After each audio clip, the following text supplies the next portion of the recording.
Good morning, everyone. My name is Professor Sachin B, working as an assistant professor in the Department of Mechanical Engineering, Maharaja Institute of Technology, Mysore. In today's session, I am going to start with a new topic, projection of solids in engineering graphics, bearing the subject code of 18 EGDL 15/25. In the last session, you people have come across projection of points, projection of lines, projection of planes. In this session, you people come to know about what is the projection of solids, how to project the solid, and what are different types of solids, and how the construction of solids will going to play a major role in engineering drawing. Now, when it's come to the projection of points in a single entity with no dimension. When it's come to the lines is an entity which have only one dimension, that is nothing but the length, and the planes is an entity which consists of two dimensions, that is nothing but the length and breadth. And next, when it's come to the solid is a three-dimensional object which consists of length, breadth and thickness. Means here three-dimensional object means three entities were present, that is nothing but the length, breadth and thickness is get involved, which is bounded by rectangular faces, which is bounded by a plane or a curved surfaces or combination of both. Means solid is a three-dimensional entity which is consists of length, breadth and thickness, which is bounded by a plane or curved surfaces or combination of both. Means here they are saying it is bounded by a plane surface or curved surfaces. That is the definition of solids. Next, when it's come to the solids classification. When it's come to this classification of solids, here solids are classified into two types. The first classification is nothing but polyhedrons, and the second classification is about solids of revolution. When it's come to the polyhedrons, polyhedron is a Greek word, that is nothing but poly stands for many, hedron stands for faces. Means polyhedron means many faces. Polyhedron means many faces. In that, these polyhedrons are the solids bounded by faces or planes. Means it is bounded by faces or planes. In some of the cases, if it is bounded by equal faces or same edge of containing the same edge, they are called as regular polyhedrons. If the faces are similar to the opposite sides, they are called as other polyhedrons. In that polyhedrons, we have one more classification, that is nothing but the regular polyhedrons. When it's come to the regular polyhedrons, if the faces are equal and its edges are regular, means if the polyhedron consists of equal and equal faces and the edges are regular, they are called as regular polyhedrons. For that, examples are tetrahedron, cube, octahedron, dodecahedron, icosahedron. Now, this is the tetrahedron, and clearly observe the tetrahedron over here. In tetrahedron, I have written over here, the tetrahedron consists of four equilateral triangular faces. You can observe here, this is one face, this is another face, this is one more face. Means it consists of three faces equally distributed and in the front view, and you can observe at the bottom face, you can clearly observe one more triangular face is present over here. Means it consists of four equal triangular faces. And similarly, when it's come to the cube, cube is also called as hexahedron, which have six equal square faces. This is the cube which consists of six equal square faces. Means equal faces are present. Next, when it's come to the octahedron, octahedron is in a solid which consists of 8 equal triangular faces. Means in octahedron 8 faces will be there. Those 8 faces are regular faces which are triangular faces. Next, when it's come to the dodecahedron, dodecahedron is nothing but it's have 12 equal pentagonal faces. Dodecahedron have 12 equal pentagonal faces. Next, the last one is icosahedron, is nothing but icosahedron is a solid which consists of 20 equal equilateral triangular faces. Means 20 faces are present, those 20 faces are nothing but regular faces which are equilateral triangular faces. In one more classification, when it's come to the polyhedrons, are nothing but other polyhedrons. In other polyhedrons, the opposite faces are similar, but the faces bounded by both the opposite faces are dissimilar. When it's come to the other polyhedron, the first one is prisms. When it's come to the prism is in a solid. They have a base and a top face of similar shape bounded by a rectangular faces. When it's come to the examples of prism, we have triangular prism, we have square prism. This is the triangular prism. You can clearly observe this is the triangular prism. You can observe the base at the we have triangle, even at the top face we have triangle. Next, square prism, pentagonal prism, hexagonal prism, etc. And next is in the other polyhedrons we have pyramids. When it's come to the pyramids are the solids which have the base. One base will be there. To that base, the equilateral triangular faces are get bounded over there, and those triangular faces are get connected to the apex or the vertex of the pyramid. Means since pyramid, a base will be there. For that base, the triangular faces are get bounded. Those triangular faces are get connected at the top of the vertex or the apex, that is called as the pyramid. You can clearly observe here, this is the square pyramid, this is the base part present over here. You can clearly observe this triangular faces from the edges of that particular pyramid. From all the edges of that particular pyramid, a triangular face is get bounded, that is get connected to the vertex of the pyramid. That is about the pyramids. When it's come to the examples, triangular pyramid, square pyramid, rectangular pyramid, pentagonal pyramid, hexagonal pyramid, etc. This is regarding about the other polyhedrons. Next is about one more type of solids, that is nothing but solids of revolution. When it's come to the solids of revolution, here in solids of revolution, these are the solids that are generated by rotating a plane figure about one of its edges. For that, very good example is cylinder. And you can observe the cylinder will be get rotated by a rectangular face by fixing its perpendicular axis at the midpoint or at the center. Then you will going to get a cylinder by rotating it in clockwise direction or in anti-clockwise direction. When it's come to the cone, to generate the cone, right angle triangle is get fixed. With that right angle triangle, we keep on rotating that right angle triangle. Here in the right angle triangle, the hypotenuse is get inclined, due to which the conical shape is present in cone. Means by rotating the plane, you will going to generate the solid. When it's come to the sphere, a semicircle will be there. That semicircle is get rotated in its diameter to generate the sphere. That is about the solids of revolution. And one more thing, if people have already come across the meaning of projection, means in the first module itself, projection of points and lines, you people have studied, even projection of planes. The meaning of that projection is nothing but a Latin word which means throw forward. Means if you are projecting the object, means you are projecting the view of that particular object to the plane of projection, whether it is in front view, whether it is in top view, whether it is in right profile plane, or whether it is in left profile plane. Means you are projecting the object or you are throwing forwarding the view of that particular object. That is called as the meaning of projection. Okay, the next is about the methods of drawing the projections of solids.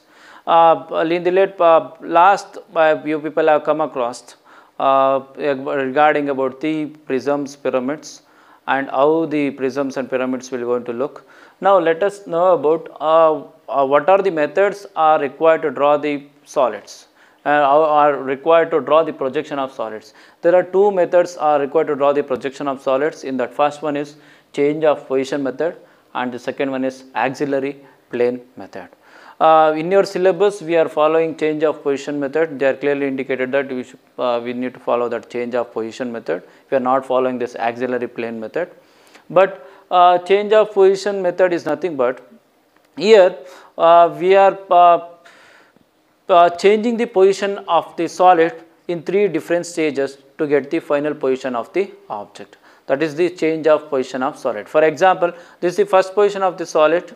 Next, in the second position, I am going to incline the solid like this, and the last position, the inclination will be in different manner, whether it is to the HP or horizontal plane, whether it is to the vertical planes. Means to get the final position of the object, we are changing 3 successive positions of the solid. That is called as change of position method. This is the first position, next in the second position like this, and the last position like this. In the first position, after keeping the object on horizontal plane or vertical plane, we need to go for projecting the front view and top view of the object. Again, when it's come to the second position, in the second position, again I am changing this object like this by incline to some angle to the HP with reference to the horizontal plane.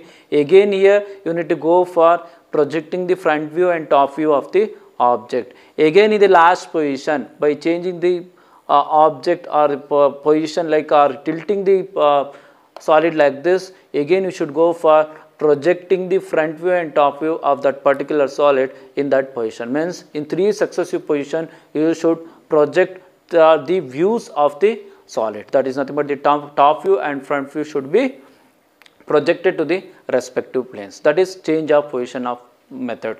Next is about auxiliary plane method. When it's come to the auxiliary plane method, object is kept in a simple position.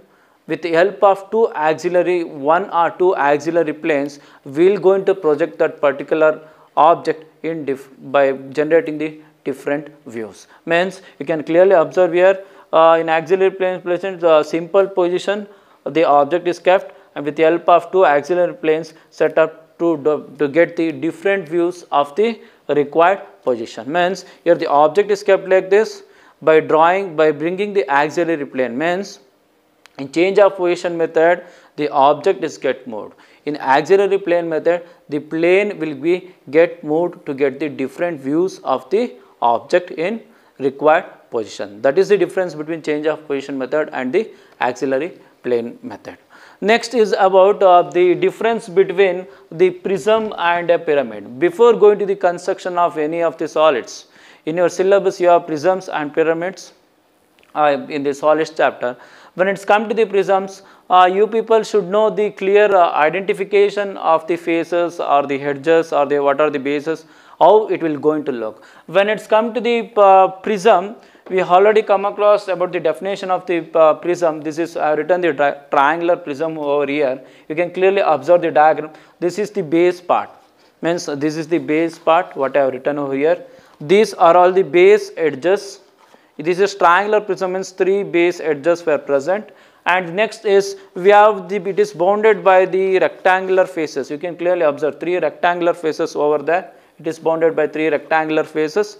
These 3 rectangular faces are the vertical longer edge. You can clearly observe here. I have written the arrow to indicate that vertical longer or lateral edges. You can call it as vertical or longer or lateral edges. This one is vertical edge, longer edge or lateral edge, and this face is the rectangular face. You can observe the rectangular face present over there.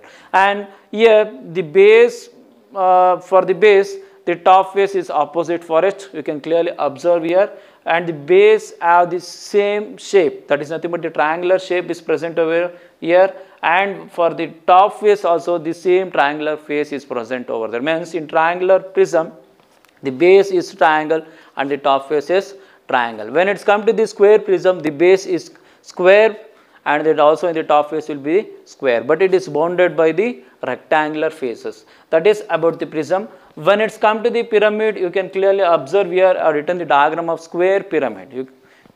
Square pyramid. When it's come to the pyramid, pyramid have one base which is bounded by triangular faces and get connected at the apex or the vertex point. You can clearly observe here, this is the base, one base is there, this is about the square pyramid, means square type, means in the base part it is square shape is present over there, square shape is present over here. This is the base part. For that base part, 4 base edges are present because it is a square. 4 base edges are present. And the next is about these inclined lines or the inclined edges that are present over there, they are called as slant edges. These inclined edges are called as slant edges. Means in square pyramid you will going to get 4 inclined edges from all the 4 corners of the base part. Those are called as slant edges. And here again you can clearly observe that it is a square pyramid. From all the faces we will have a triangular faces are bounded, means 4 triangular faces are present here. These are the triangular faces. These are the one triangular face, second triangular face, one more is at the back and one more at the ear. Means 4 triangular faces are present. And one more thing, while differentiating between the edge and the corner, in many of the problems they will going to ask for construct the object based on resting on its edge, construct the object based on resting on its corner. During that time many of the students will going to commit mistakes. To overcome those kinds of problems, you can clearly observe here the edges present here. You can clearly observe in any of the diagram, whether it is a pyramid or whether it is a prism. To create a corner, 3 edges are necessarily required. You can observe any of the points. This is one of the corner, one more edge here, one more edge here. Again here you can observe here 2 edges were present at the top and one more vertical edge is present. Means to get the corner point, that is the meeting point of 3 edges, we will going to create a corner. That is the one of the major difference to write any of the diagrams in its corner position or in the edge position. When it's come to the edge, you can clearly identify the edge. There is no much complicated thing in the writing the edge condition, because it is resting on edge means you are resting it is on edge itself. If it is resting on corner, you people should know that corner means there will be 3 meeting points should get connected to it from the 3 edges. That is nothing but the corner. This is the major difference between and some of the things present in the pyramid and the prism, because these are necessarily required. When it's come to the pyramid problems, they will clearly ask the question like this: it is resting on one of its slant triangular face, one of its triangular face, it is resting on slant edge, it is resting on edge, it is resting on corner. In similar fashion, when it's come to the prism problems, it is resting on one of its base, it is resting on one of its base edge, it is resting on one of its base corner. Again that corner is get inclined to some angle. And also one more thing, in the prisms and pyramid, from the apex point in the pyramid, from the apex to the base center, an axis line is generated. With the help of that axis line, they will go for the many of the constructions. Even in the prisms, from the top face middle point or the meeting center point to the base center point, we will going to draw the axis. In many of the views, axes are not visible. In some of the views, axes are visible in the problem. This is regarding about the difference between a prism and a pyramid and about the methods of drawing the projection of solids. Okay, now let us continue with the first problem in the pyramids, that is projection of solids. But when it's come to the pyramid, in your syllabus we have only on 3 cases, that is square pyramid, pentagonal pyramid and hexagonal pyramid, with different kinds of positions they will going to ask.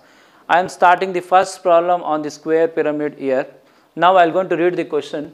A square pyramid of 35 mm sides of base and 65 mm axis length rest on HP. While reading the question, it is very much important where the solid is get rested or where the solid is kept on which plane, whether it is on horizontal plane or vertical plane. Here they have given that a square pyramid of 35 mm sides of base, means base of 35 mm and axis length 65 mm rests on HP, means you should underline this, it's resting on HP, means horizontal plane, means the square pyramid is completely resting on HP And next I'll going to continue with the next sentence.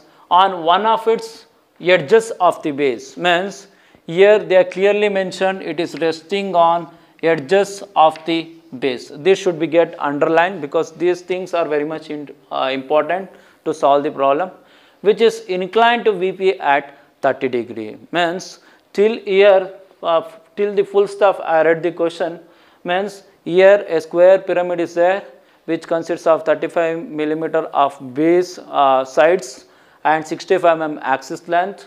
Rest us on HP. It is clearly they are saying it is resting on HP on one of its edges of the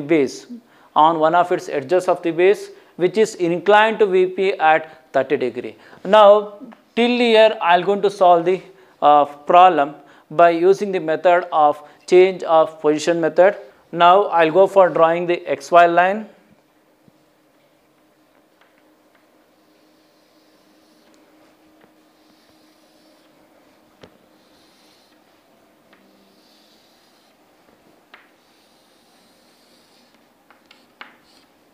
I am drawing the XY line here. Above the XY line it is VP, below the XY line it is HP. In the problem they clearly saying that a square pyramid of 35 mm of sides of base. Now this is the square pyramid. Now it is I am keeping the square pyramid on the horizontal plane. My left hand is the horizontal plane, for example. Now they have kept the square pyramid like this.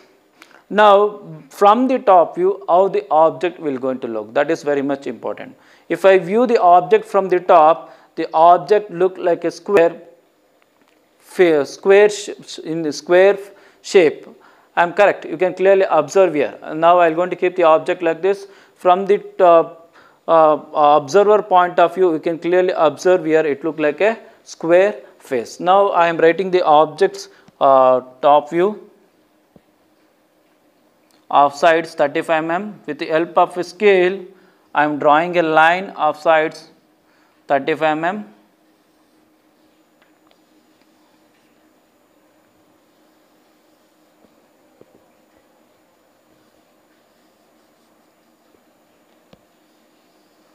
Now from the top view, we can clearly observe that all these slant edges are clearly visible for us, but those slant edges are look like the diagonal lines in the top view.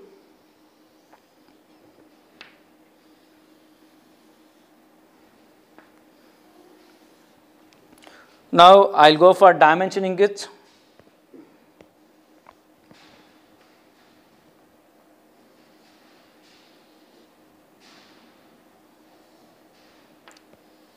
Of sides 35 mm. Now I will go for giving the naming for it. From all the corners I will go for giving the naming. This is the pyramid. I am going to call this corner as A, this as B, this as C, and this one as D. Now here from the apex point to the midpoint of the base, the axis is present over that, but in the top view it is not visible for us, even though I am indicating the axis point as O1. Next I will go for the drawing the front view of the object, means it is resting on HP. Based on that I have written the top view of the object. Next we will go for in the same position we should go for writing the front view of the object. While writing the front view of the object, I will go for drawing the projection lines.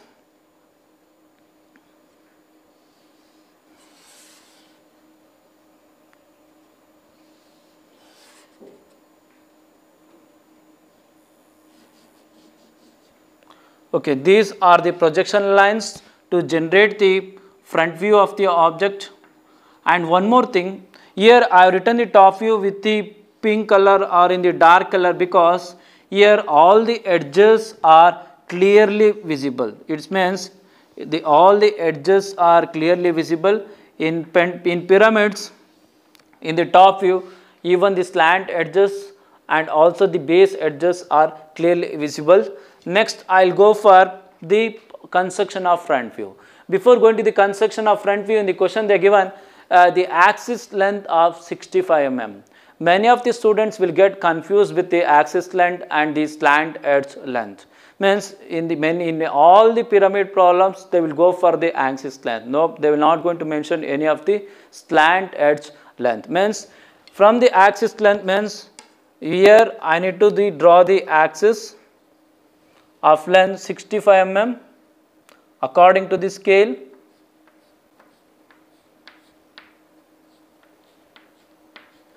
This axis line should be a chain line indicated with the dashes and the point in between the line. Now it is of length of 65 mm according to the question. Now from here I am going to draw the slant edges of that particular pyramids.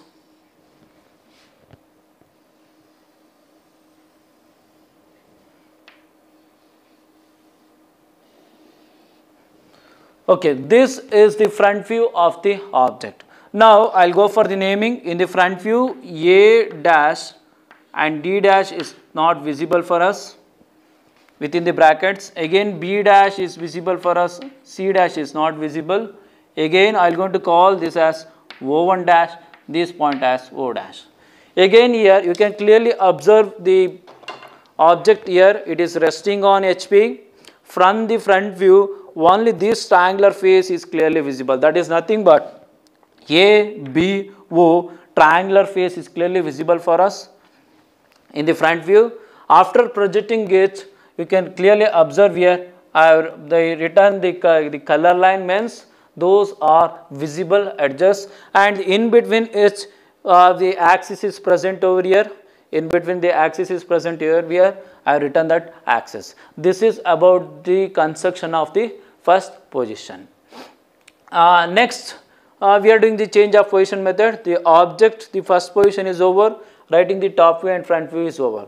Next is about the object is get inclined to HP at 45 degree. You can clearly come to know that thing in the question. Draw the projection of the pyramid when the axis is inclined to HP at 45 degree. Means in the problem they are clearly saying that axis is get inclined at an angle of 45 degree. This is very much important for us to go for the second position.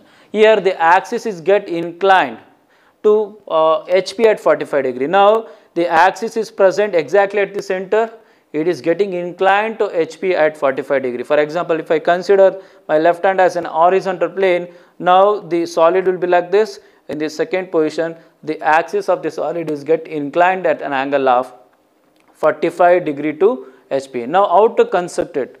For the construction of that particular second position, you can clearly observe here.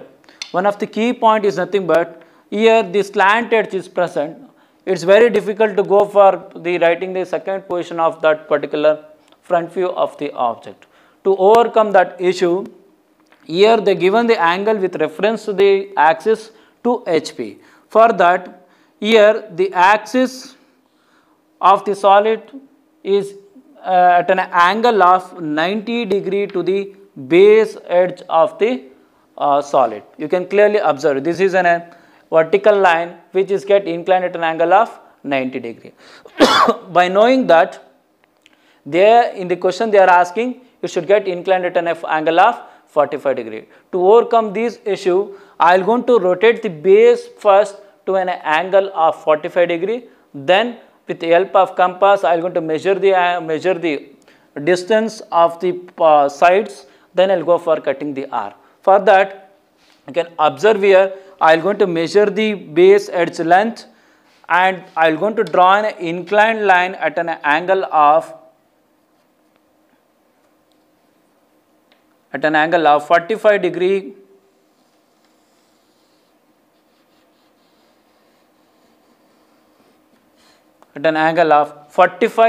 to the horizontal plane.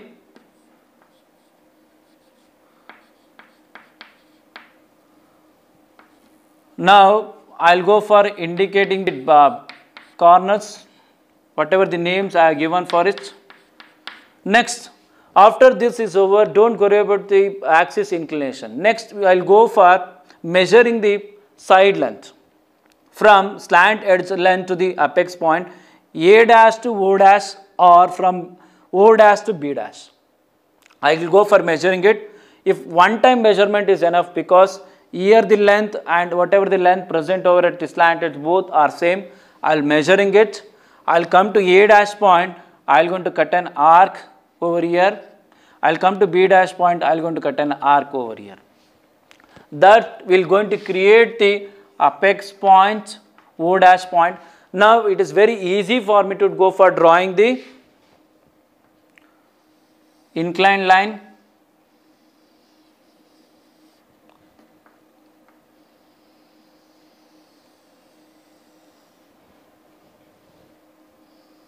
Now after completion of this, now axis is required for us to generate that axis from the center of the O dash exactly to the midpoint of it. I will go for drawing the chain line.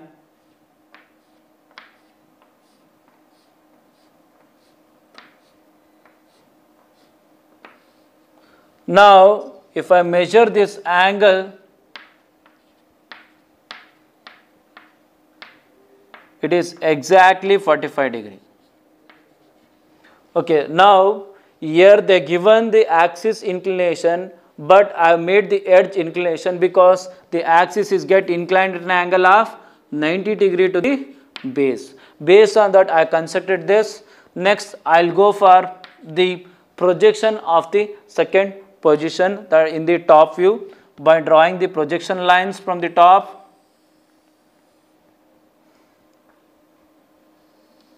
Again from the top view in the first position.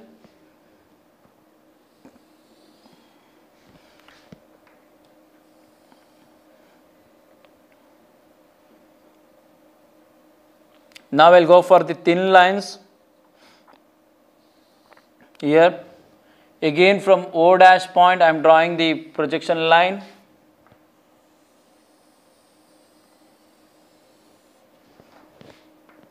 Again from the axis I am drawing the line. Again from the O1 dash. Now I will go for the indicating the points. This is D, this is A, this is B, this is C, this is O. Okay, now after completion of this, we need to go for drawing the object in its top view. Now after drawing the object, we can clearly write whatever the edges present over there, we can join it. But a concept is there for drawing the visible and invisible edges. Means here we are writing the top view of the object by inclining the object to 45 degree. Now while writing the top view of the object in the second position, the first concept is about the, I am viewing the object from here, means the observer is here, we are viewing the front view of the object to write the top view of the object. The first case is outermost edges are visible. Outermost edges are visible, that are nothing but the boundary lines are visible, especially in this case it is visible in the top view. Outermost edges are visible in the top view. These are the outermost edges.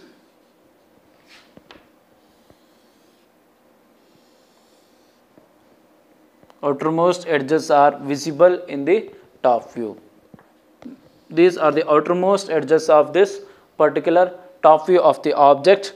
Next concept is the observer is viewing the object from the top, means I am viewing the object from here to write the top view of the object. Means second one is about the faces and edges near to the observer are visible. The faces and edges near to the observer are visible, and the faces that are not near to the observer, that are not visible. Here you can clearly observe here in the diagram from the top, the edges and the faces that are clearly visible is A dash, D dash and O dash. Means one of the triangular face which get connected to the base edge is clearly visible for me. I will come to the top view now. Means A dash to O dash, A dash to O dash is clearly visible, D dash to O dash is clearly visible. Means these are the faces and edges near to the observer that is clearly visible in the top view. Next, one more concept is there, that is nothing but the edges that are present above the axis are visible. Even that is also get overcome in the second case itself. From the axis, the above edges are also visible, that are already come across in the second point itself. Now, the only invisible edge that is present is nothing but the resting edge. Here B dash and C dash is the resting edge that is not visible from the top view. We can clearly observe here by rotating the object like this. If I look from the top, it is not clearly visible for me. That is the only invisible edges in this particular case.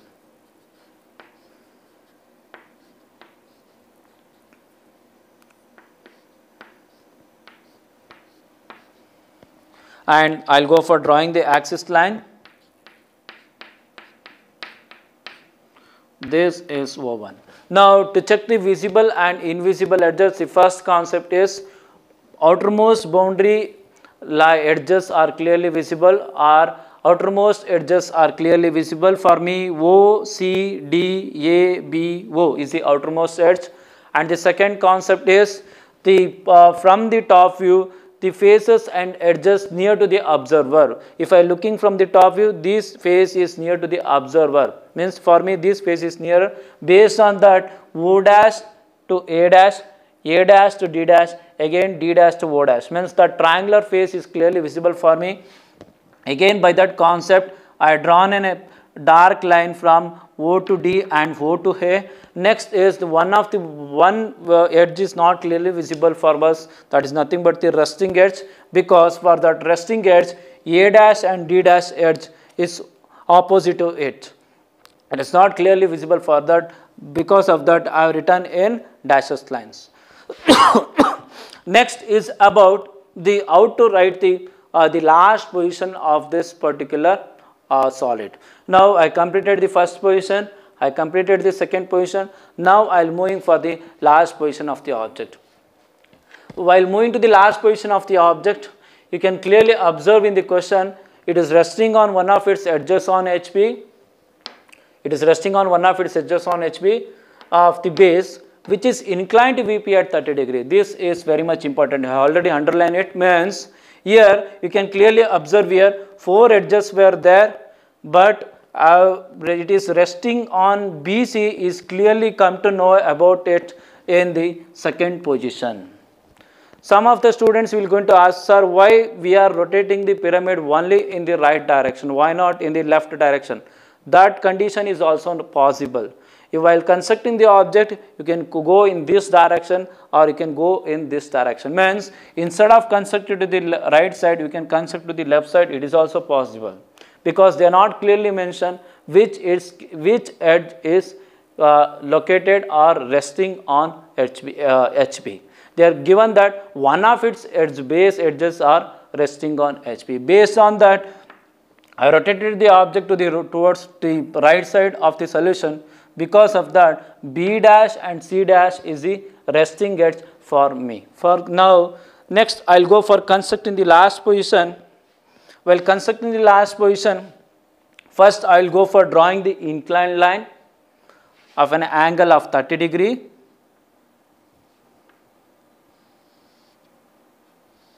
Thin inclined line at an angle of 30 degree.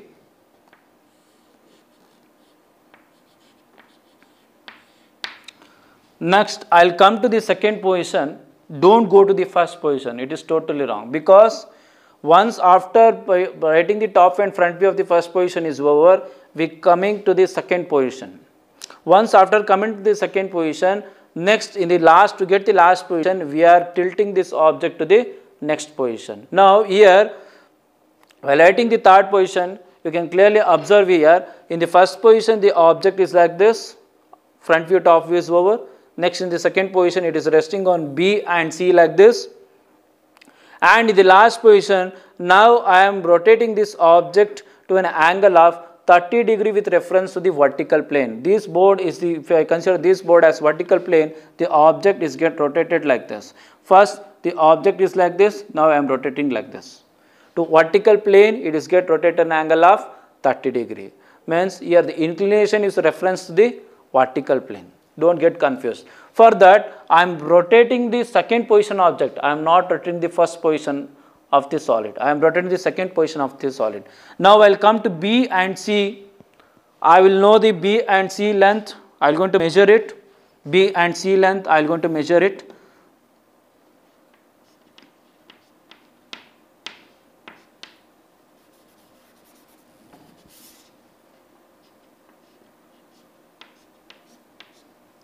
I am going to measure the B and C length.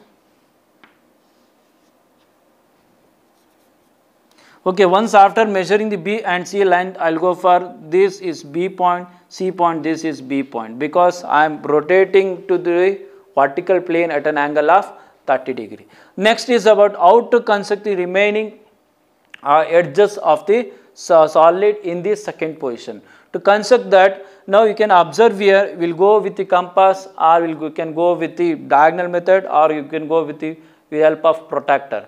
If you people go with the diagonal method, they will going to measure from A to C or from D to B. If I measure from A to C, from C point, this is C point, I will going to draw an arc to this point.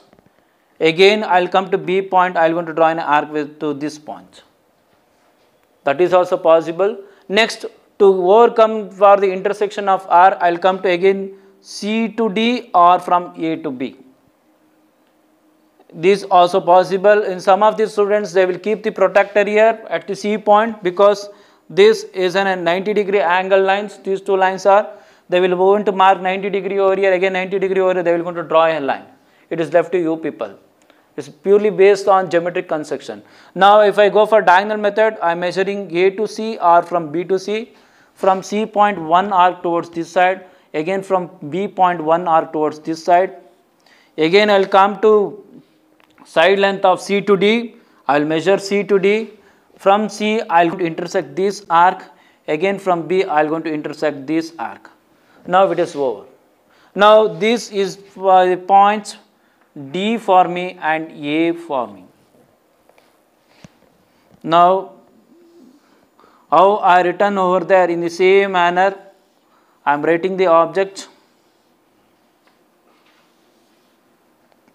Now this is A, this is C. Now how to get the O point?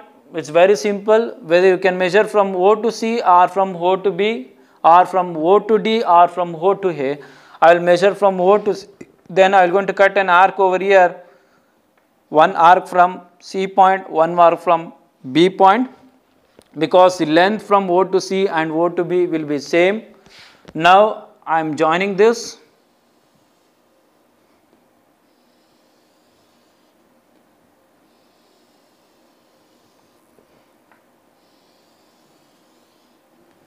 Okay, once after completion of it, next I should go for drawing the axis length.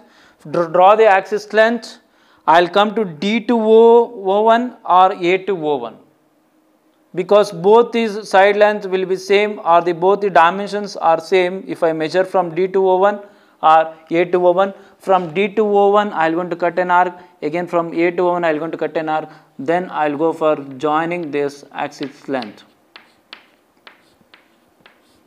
This is O1, this is O.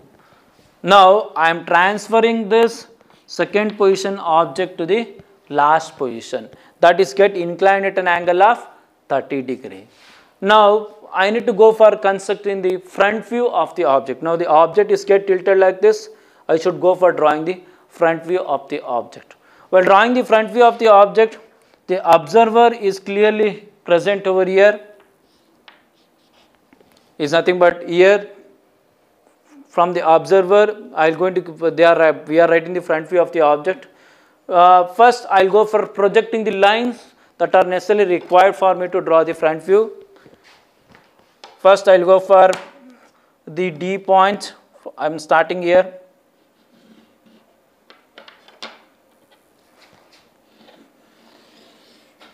Again I am drawing the projection line from here.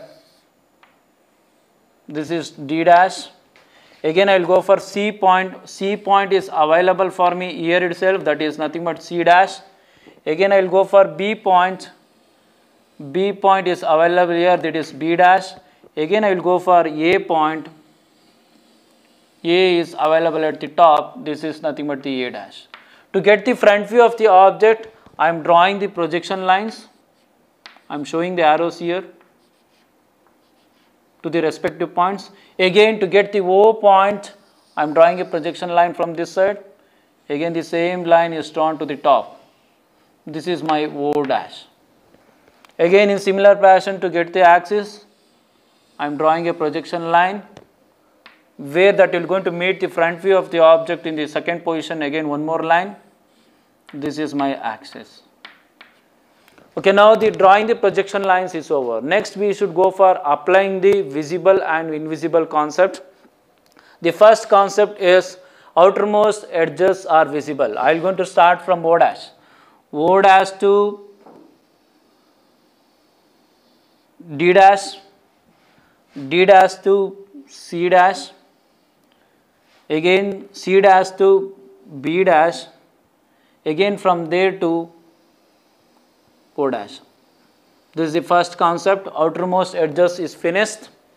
Next concept is faces and edges near to the observer are visible. Now if the observer is present over here, you can clearly observe that the base is clearly visible. If the observer is present, because I am inclining this object to 30 degree, based on that the base edge is clearly visible. That base edge is nothing but A, B, C, D. Now at the top again A dash to D dash is the one of the base edge.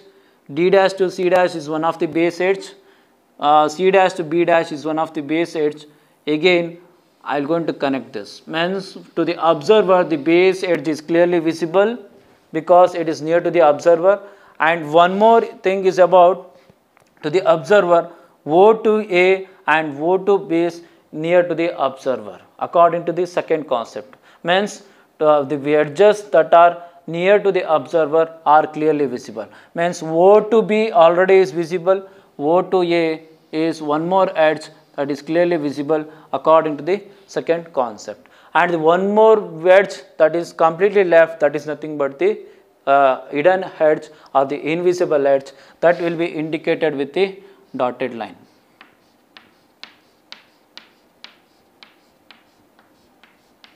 Okay, now and after indicating with the dotted line, one more is present, that is nothing but the axis. Now if I draw it here, for me the axis is completely coming over here. Now I am going to join this like this. Means for me it is not exact to the scale. If you people draw it exact to the scale, the things are clearly visible for you people. Means the axis is separately clearly visible, and also the hidden edge is clearly visible for you people. This is regarding about how to construct the object in three different views when it's come to the first position, when it's come to the second position, when it's come to the last position, with the help of using the visible and invisible concepts. Thank you.